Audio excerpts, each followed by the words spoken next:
How to fix Xbox cannot send friend request.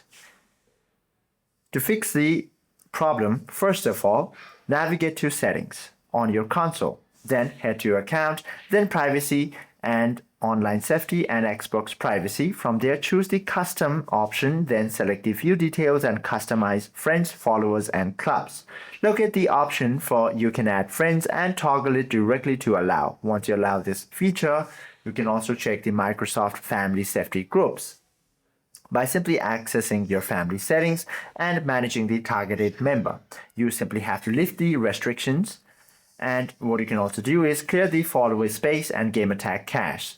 You simply have to use the exact spacing and special characters via the Xbox Friend Finder tool. A single mismatched character will also cause the request token to fail. So ensure all of these steps. Hope this video helps you out a lot. If you have any questions or queries, do comment down below.